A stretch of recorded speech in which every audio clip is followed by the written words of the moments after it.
हर खबर पर होगी आपकी पकड़। डाउनलोड कीजिए एबीपी लाइव ऐप। नमस्कार, मैं हूं अनुराग मुस्कान। रात 8 बजे के नंबर 1 शो एबीपी स्पेशल में आपका स्वागत है। देखिए, मध्य प्रदेश की सियासत में बहुत कुछ चल रहा है, बहुत बड़ा उलटफेर होने वाला है। कांग्रेस के बड़े नेता जो हैं ज्योतिरादित्य सिंधिया, वो बीजेपी में जा सकते हैं। बिल्कुल ठीक सुना आपने, ज्योतिरादित्य सिंधिया बीजेपी में जा सकते हैं।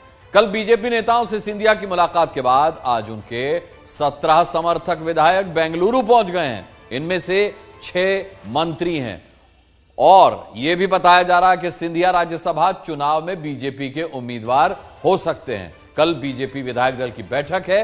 2018 में 12 दिसंबर को कमलनाथ को सीएम बनाने का फैसला कांग्रेस ने लिया था और माना जाता है कि उसी रात बगावत की बुनियाद भी पड़ गई थी।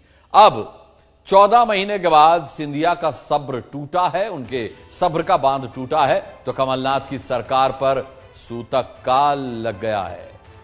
13 मार्च तक राज्यसभा नामांकन का आखिरी दिन है और माना जा रहा है कि परसों तय हो जाएगा मध्य प्रदेश की सत्ता और सिंधिया दोनों का भविष्य क्या होगा।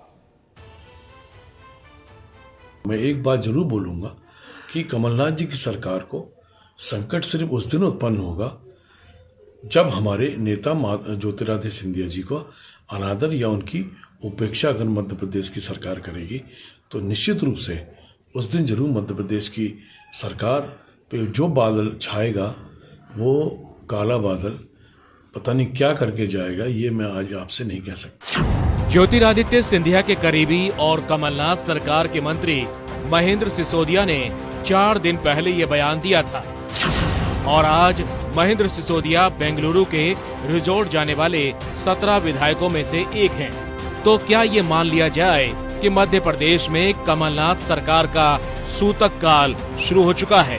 एबीपी न्यूज को एक्सक्लूसिव जानकारी मिली है कि कांग्रेस खेमे के 17 विधायक, जिनमें 6 मंत्री भी हैं, वो भोपाल से बेंगलुरु भेजे जा चुके हैं।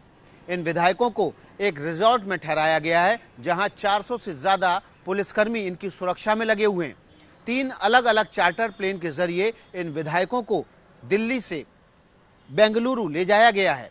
इसके अलावा ये सभी विधायक सिंधिया खेमे से जुड़े हुए हैं। एक प्राइवेट प्लेन में ज्योतिरादित्य सिंधिया के पीए पुरुषोत्तम पराशर भी विधायकों के साथ मौजूद थे। बेंगलुरु जाने वाले मंत्रियों में महेंद्र सिसोदिया, इमरती देवी, प्रद्युमन सिंह और गोविंद सिंह शामिल हैं। मंत्री प्रभुराम चौधरी, तुलसी सिलावट भी जाने वालों में शामिल हैं। मुन्ना गोयल, गिरिराजा दंडोतिया, जसपाल सिंह, जसवंत जाटव जैसे विधायक भी पहुंचे हैं।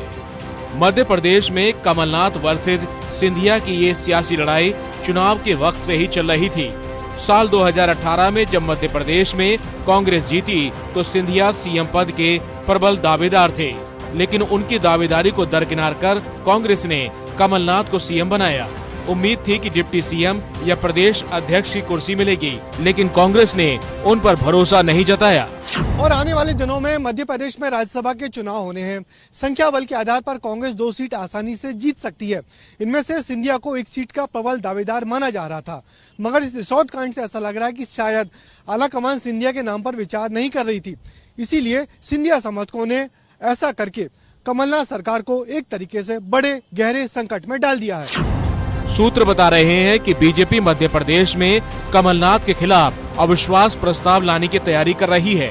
कांग्रेस के बागी विधायक अगर इस्तीफा दे देते हैं तो फिर एमपी में कमलनाथ की सरकार गिर सकती है। बीजेपी के सूत्रों के मुताबिक रविवार शाम को ज्योतिरादित्य सिंधिया की मुलाकात बीजेपी के 4 बड़े नेताओं के साथ हुई। इसी मुलाकात में ज्योतिरादित्य सिंधिया को राज्यसभा में भेजे जाने पर सहमति बनी।